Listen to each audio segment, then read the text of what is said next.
Salat itu baca ta'awuz bu, ya, biar kita ini terhindar dari godaan termasuk lupa bilangan rakaat. Kadang kan kita bu, kami ya, saya galak imam. Ayat ini biasa kita baca, berhari-hari kita baca, tapi beles galak masuk.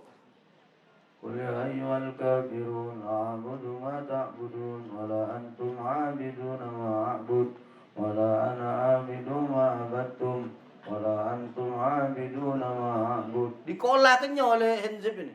Diputer-puter nak nyari ujung tak ketemu. Wala ana 'abidu ma abattum wala antum 'abiduna ma a'bud wala ana 'abidu ma abad. Tak ketemu Pak. Ngapu padahal ayat ini sering kita baca. Iblis nak goda gitu. Was-was kenyo gitu, berputar-putar nak nyari ujung tu tak ketemu-temu. Wala ana abidu ma abatum wala antum abiduna ma aku. Baru tadi kan lakum dinukum waladolin. Ini makmumina balik semayang lagi imamin. Ngapa? Karena Henzib itu datang, dia goda-goda kita dengan rasa was-was, dia masuk di sap-sap kita. Dia masuk di dalam diri kita, di dalam hati kita. Sehingga ketika kita melaksanakan sholat, kacau seluruhnya Pak. Habis ibu. Kalau sudah sholat ini berhasil dia rusak. Wa in fasadat, fasadat syairu kullu. Kalau sudah sholat kamu itu rusak amal ibadah yang lain. Selesai.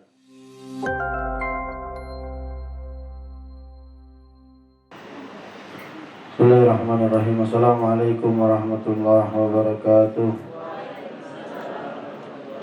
Allahumma salli wa sallim wa barik ala sayyidina Muhammad wa ala alihi walhamdulillahi rabbil alamin.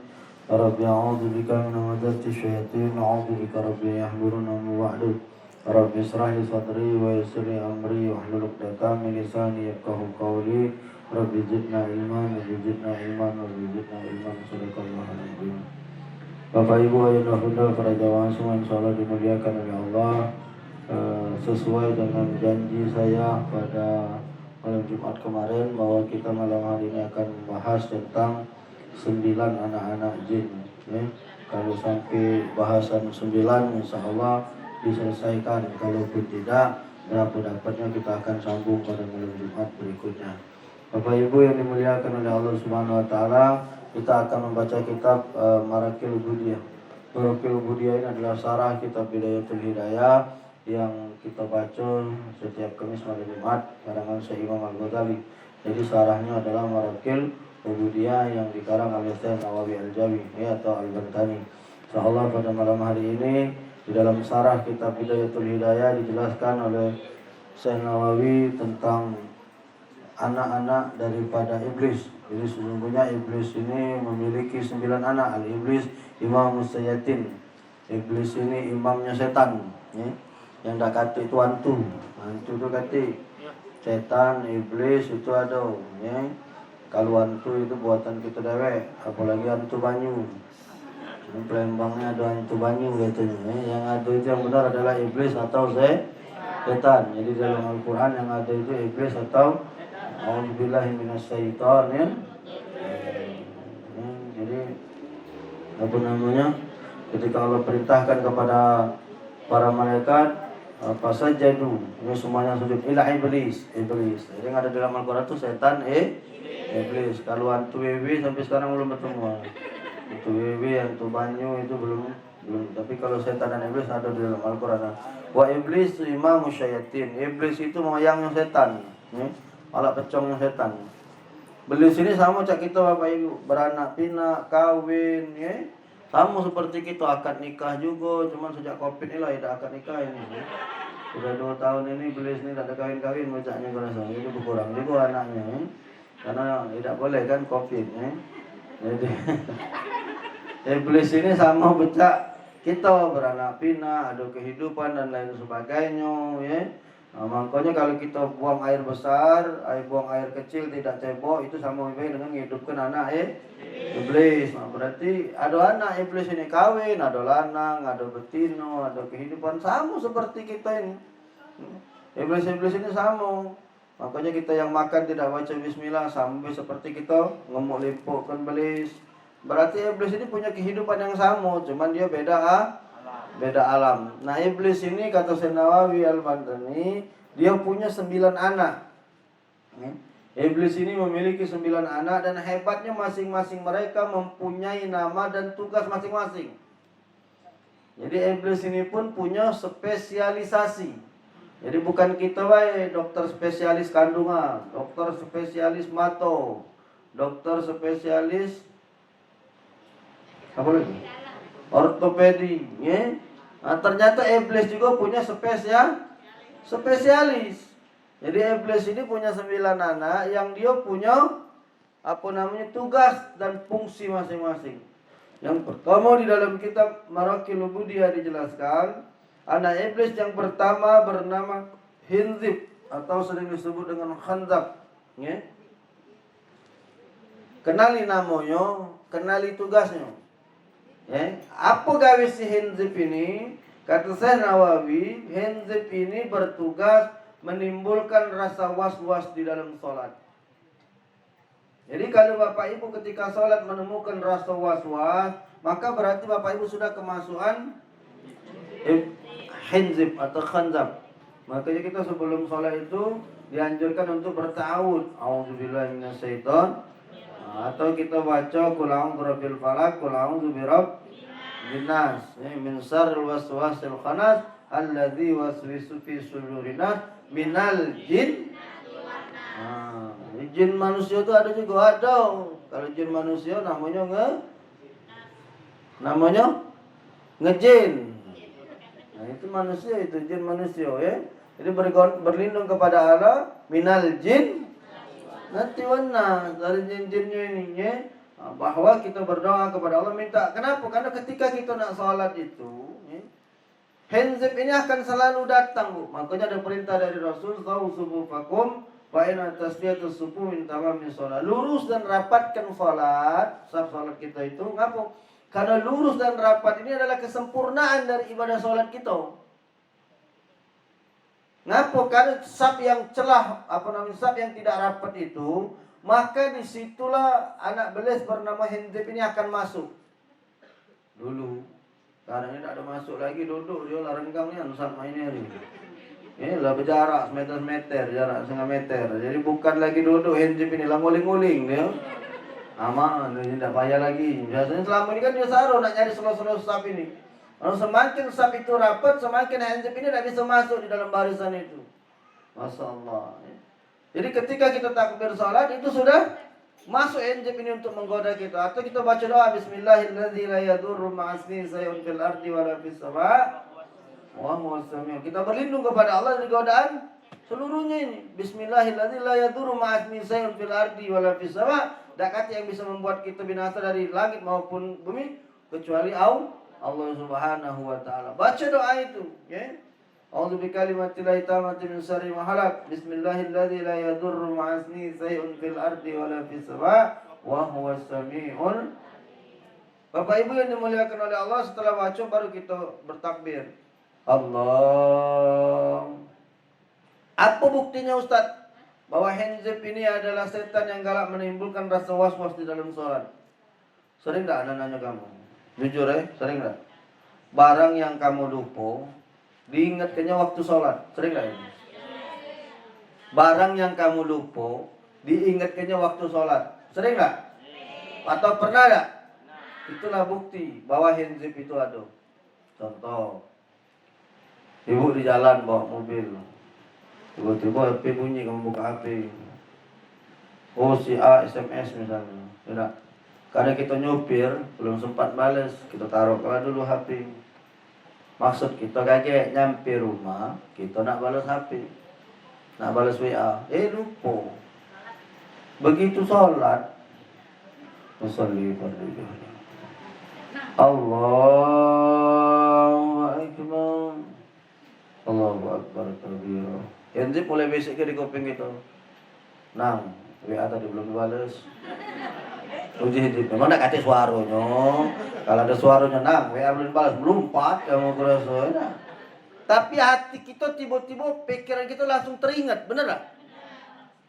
Allahu Akbar. Bismillahirrahmanirrahim.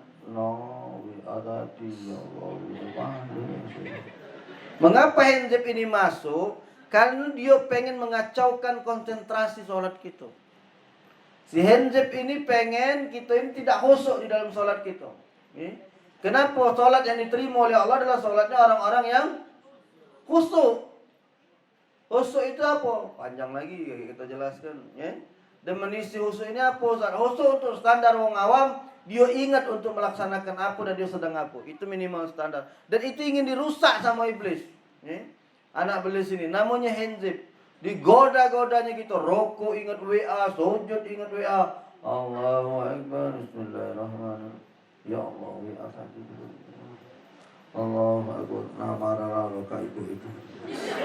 Demi Allah, liman habidah sangkon sombongnya, itu akan berjalan terus. Sehingga kemudian sepanjang sholat itu kita sudah tidak lagi ingat kepada Allah Subhanahu wa ta'ala. Padahal sholat ini komunikasi kita dengan Allah. Kita ngobrol dengan Allah. Sholat ini dialog kita dengan Allah. Sholat ini adalah keadaan hamba yang paling dekat dengan Allah Subhanahu wa ta'ala. Di mana buktinya untuk menerima perintah sholat? Rasulullah sallallahu alaihi wasallam mi'raj menuju Sidratul Muntaha, datang ngadep Allah. Untuk menerima perintah sholat, Rasulullah sallallahu alaihi wasallam langsung datang ngadep Allah Subhanahu wa ta'ala. Berarti saat sholat ini saat hamba yang paling dekat dengan Allah. Aneh sholat ini Pak. Sujud terakhir itu doa yang paling terijabah Pak. Bebisiknya di bumi, kedengaran sampai ke langit. Itulah hebatnya sholat itu. Karena sholat itu keadaan seorang hamba itu begitu dekatnya dengan Allah Subhanahu wa ta'ala. Awalu ma yuhasabu abdul yaumul qiyamati as-shalah. Wa inna sunnah kullu wa in fasadat sa'iru kullu. Amal ibadah manusia yang pertama kali dihisab oleh Allah itu sholat. Bagus sholatnya, bagus amal ibadah yang lain. Rusak sholatnya, rusak amal ibadah yang lain. Iblis tahu itu. Makanya iblis tak usah susah-susah nak ngerusak puasa kamu, nak ngerusak zakat kamu, nak ngerusak sedekah kamu, nak ngerusak bacaan Quran kamu. Tak perlu. Iblis cukup sih kau rusak rusaklah sholat gitu. Kapan dia sudah berhasil merusak sholat kita, selesai. Habis. Yang lain selesai. Kalau ini hadis sama sahih. Awalu ma yuhasabu abdul yaumil qiyamati as-shalah. Yang pertama kali dihisab oleh Allah ketika kita mati ini kayak salat. Fa inna sunnah kullu wa in fasadat sa'iru kullu. Kamu ibadah salatnya bagus sama ibadah yang lain. Apa maksudnya? Zakatnya baru diperiksa, hajinya baru diperiksa, baca Qur'annya baru diperiksa. Karena salatnya sudah kalau sudah bab salat berusak, selesai. Makanya kita termasuk sedih sekarang. Saya tadi masih sholat juga pada satu masjid rapat. Jaraknya jauh-jauh. Dan padahal sekarang ini kita jengok dewe. Mall-mall sudah ramai, acara-acara sudah banyak, kawinan sudah ada di mana-mana. Apa pentingnya acara itu dibanding sholat? Tapi kita masih menjarang-jarangkan usap kita. Na'udzubillah, summa na'udzubillah. Fitnah dunia ini sudah datang. Itu jika pemerintah sudah tidak ada lagi larangan. Yang penting kita masih tetap waspada, pakai masker, tetap cuci tangan. Masalah sholat, rapatkan. Selesai sholat, mundur, bisa lagi. Sedih kita sekarang. Kalau dia konsekuen Pak, sholatnya jarang, gawe yang lain juga jarang-jarang, tak ada masalah. Ini dia sholatnya dia jarang-jarang, habis selesai sholat ngobrol, duduk bareng-bareng, rapat-rapat. Nah ini yang bikin kita sedih. Padahal sholat ini bab yang paling nak dirusak oleh setan iblis. Kenapa kalau dia mampu merusak sholat kita selesai. Makanya ibu begitu takbir, teringat kalau Allahu Akbar. Ya Allah, orang iwa aku nih tadi. Nah, mutung itu lengkap. Padahal sudah dimatikan kompornya, tapi beles Henzib ini besekan. Allahu Akbar. Nah, orang iwa tadi itu. Allah, mati belum kompornya. Ya Allah. Nah meledaknya. Jadi sepanjang sholat konsentrasimu sudah ke iwa sampai selesai salat. Bahkan ada yang sampai kelupuan bilangan rakaat karena mikirkan itu. Ibu ini hilang kunci, dicari-cari tak ketemu. Oh, lah keringat dingin nyarinya. Dicari sini tak ketemu, cari sini. Begitu sholat. Allahu Akbar. Henzib langsung berteriak, "Beci, kunci kau di bawah baju sana." No, di bawah baju. Perasaan ibu itu ilham. Oh, alhamdulillah dan Ustaz, aku dapat ilham. Lagi sholat teringat kunci di bawah itu. Bukan ilham, iblis itu. Iblis. Anak iblis namanya Hinzib sedang menggoda ibu. Supaya ingatan kamu tentang kunci, iwa, WA. Terus digoda. Makanya kita sholat itu wajib bertawud. Kita minta ampun kepada Allah dan minta berlindung dari godaan setan. A'udzubillahi samil alim syaitanir rajim. Kita berlindung kepada Allah dari godaan setan. Salat itu baca ta'awuz, Bu. Biar kita ini terhindar dari godaan termasuk lupa bilangan rakaat. Kadang kan kita, Bu, kami saya galak ngimam. Ayat ini biasa kita baca. Berhari-hari kita baca, tapi belis galak masuk. Qul ya ayyuhal kafirun a'budu ma ta'budun wala antum 'abiduna ma a'bud wala ana 'abidu ma abattum wala antum 'abiduna ma a'bud. Dikolakannya oleh Hinzib ini. Diputer-puter nak nyari ujung tak ketemu. Wala ana 'abidu ma abattum wala antum 'abiduna ma a'bud wala ana 'abidu ma abattum. Tak ketemu, Pak. Ngapu padahal ayat ini sering kita baca. Iblis nak goda gitu. Was-was kenyo gitu. Berputar-putar nak nyari ujung tu tak ketemu-temu. Wala ana 'abidu ma abattum wala antum 'abiduna ma a'bud. Baru teringat Lakum dinukum waladolin. Ini makmumina balik semayang lagi imamin.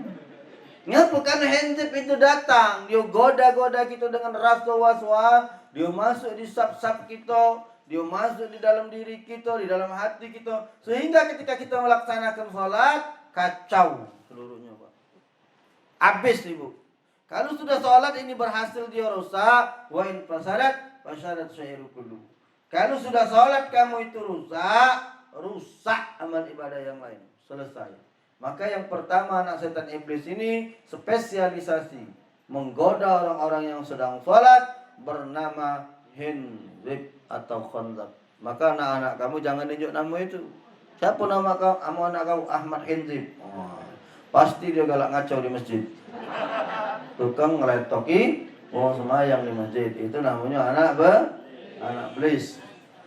Yang kedua, ada anak iblis yang kemarin sudah kita bahas sedikit, namanya Walhan.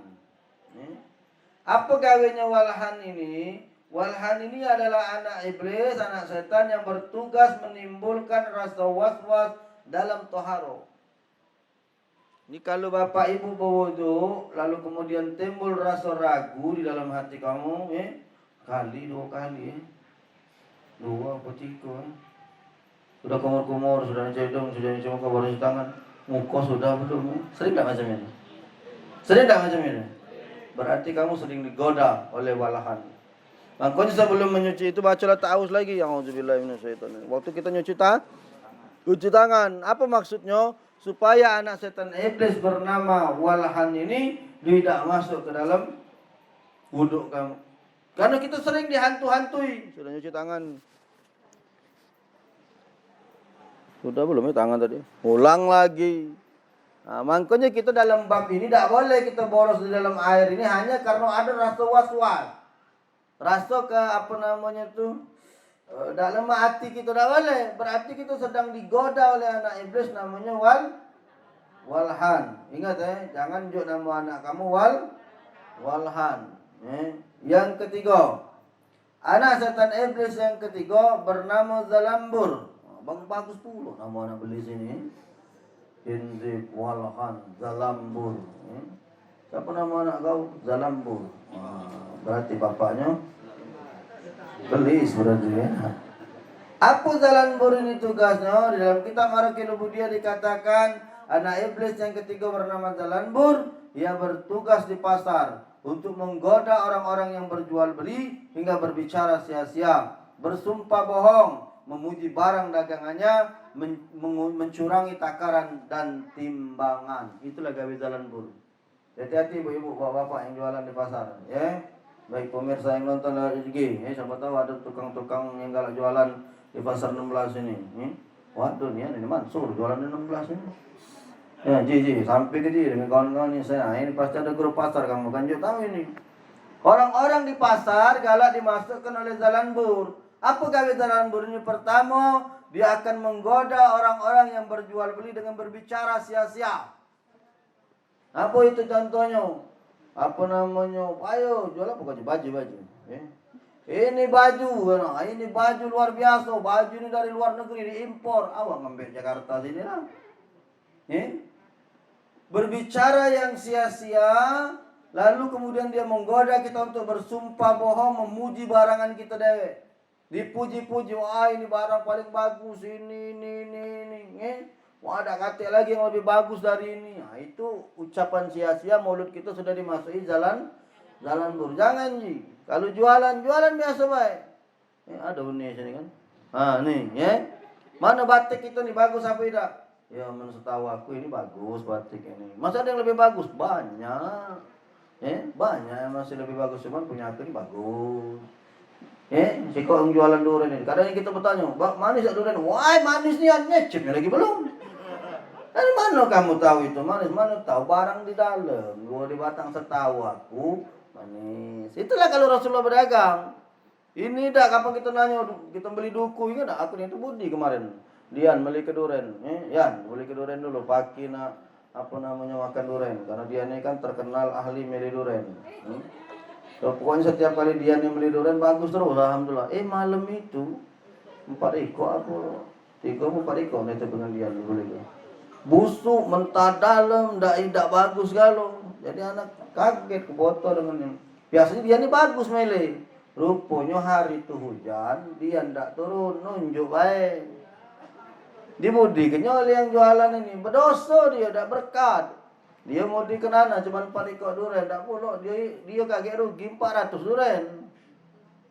Ya tak? Dia mau ke kita, dia melek, harusnya dia pelekan yang baik dan bagus. Tentu tukang durian lebih tahu kali itu mentah, itu tidak lemak, itu tidak bagus. Ini kapan kita boleh nyecek? Wah bagus ini, lemaknya mantap ini. Jangan. Cukup apa nih, kalau kita tidak tahu ya bilang tidak tahu. Nama yang anak cerita semangko itu, bagus tak semangko ini? Dia ini pinter pula kadangan, yang dibelah kenyal yang untuk contoh semangko yang merah nian. Yang bagus dibelahnya, ditaruhnya di pocok itu. Giliran yang kita beli sampai ke rumah dibelah, semangko nih mucut. Putih yang contohnya tadi merah. Kapan kita datang? Nak marah pula tukang jualan itu. Mana uji kita contoh kalau semangko merah, kapan kebelah semangko nih pucat. Bapaknya belahnya pakai apa? Pakai parang, takut semangko itu pucat. Itu pucat gara-gara disembelih pakai semangko, pakai parang tadi kata dia. Padahal dia nak mudikan. Ini ungkapan-ungkapan orang-orang yang berjualan yang di lidahnya sudah dimasuki oleh Zalanbur. Dia berbicara sia-sia. Apalagi gawe si Zalanbur ini membisikkan para pedagang untuk mengurangi timbangan. Oh, kalau di 16 itu, depan 16 itu, terkenal itu, Pak. Kapan beli jeruk sekilo balik ke rumah? 8 on, diganjelnya. Timbangan tuh, nggak mesti berani. Kalau zaman aku dulu jual minyak lampu. Tukang minyak lampu itu banyak ngurangi takaran. Mana caranya? Minyak tanah itu diganjelnya di dalamnya, Pak. Nah, jadi kalau anak dulu tidak tahu juga anak. Nah, ini kan takaran minyak tanah. Di dalam minyak tanah ini, di dalam ini dimasukkannya wadah nongkup ke dalam ini. Jadi dia tuh di dalamnya pecah pas. Nah, di luarnya cuma berisi semua ini. Harusnya dia udah di dasar ini kan. Di bawahnya diganjelnya di sini. Woi, itu besar nian dosanya, Pak. Orang yang ngurangi takaran, ngurangi timbangan itu besar nian dosanya.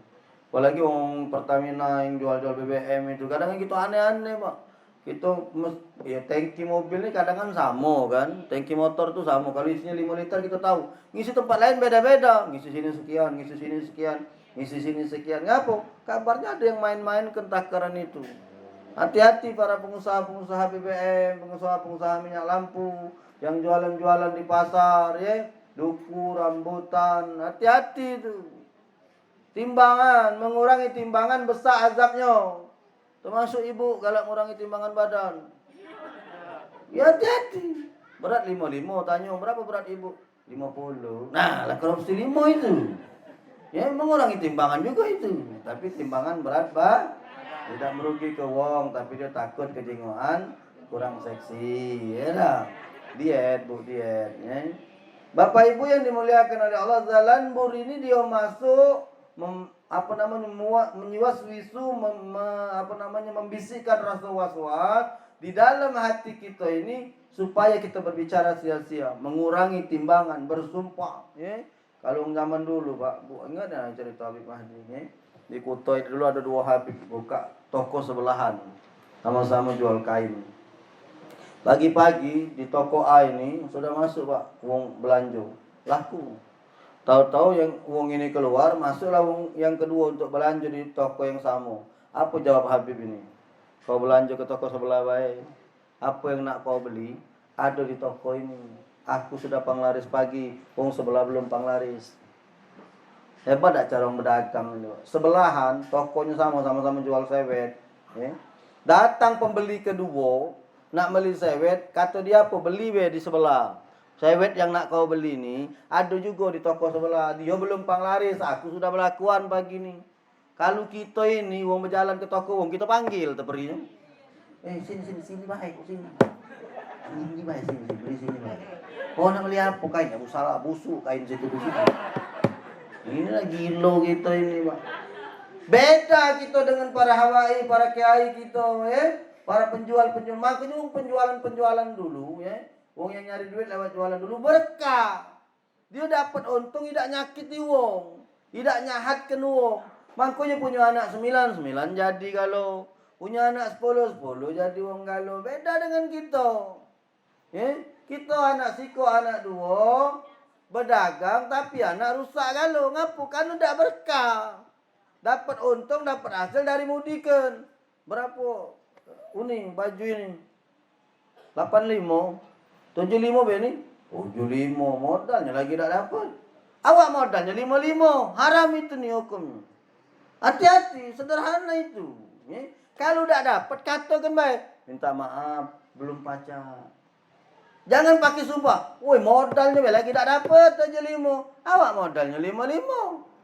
Kita nak berjual 85, wong nganyang 75. Ya biasalah namanya pedagang kita ni kalau tak nganyang ni kan tak ada iya tak lega Bu. Apalagi ibu-ibu ada yang membunuh nganyangnya. Berapa ini 85? 25 be. Ya. Uji yang jualan namu nu ibu ini. Ya, kalau 85 tu pun nawar tu 60 masih masuk akal, 70 masih mana harga 85 ditawar 25 tapi tak iyan pula kadang ada 100 pula. Yang tukang jualan ni naik ke harga kadang lagi gilo-giloan pula. Harga selawi dijualnya 100 lawi. Mana lagi orang nak nganyang yuk, ya kan? Nah, makanya ini jangan ada 100 yuk. Nak untung ya, secukupnya baik. Ibu bapak nyari duit nak banyak-banyak untuk apa sih? Kalau niatnya untuk bersedekah bagus. Kalau untuknya niat diri dewek, kata UAS kemarin untuk apa? Kita ini makan paling banyak sehari 3 kali. Ini kemarin ditantang oleh Haji Alim. Kami makan malam dengan Pak Haji Alim. Mana siapa yang nak makan 1 juta sehari? 1 juta sehari udah dewe anakku mayarinnya. Ungkut meledet perutnya katanya sampai pecah. Habis kamu makan 1 juta sehari. Beli ke nasi bungkus berapa siko? 10.000. Besar kalau 20.000. Berarti kalau 1 juta berapa bungkus? 50 bungkus. Siapa nak makan 50 bungkus itu? Sini aku mayarinnya. Kata Haji Alim, bedet perut kamu.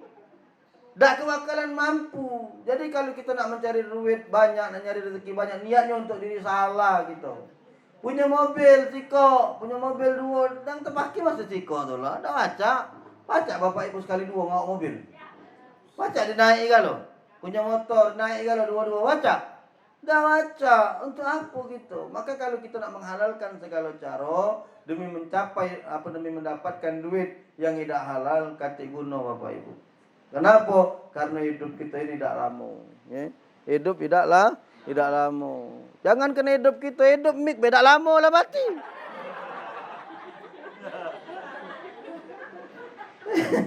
Kita ngomong ke hidup mik mati. Mik lagi lah nak mati ni. Hidup ini tidak lama. Sampai ke mana hidup kita bapak ibu? Maka daripada itu, sekali lagi saya menghimbau kepada jamaah. Boleh kita nak melapangkan diri, boleh nak kaya bagus, bahkan kita hidup kaya.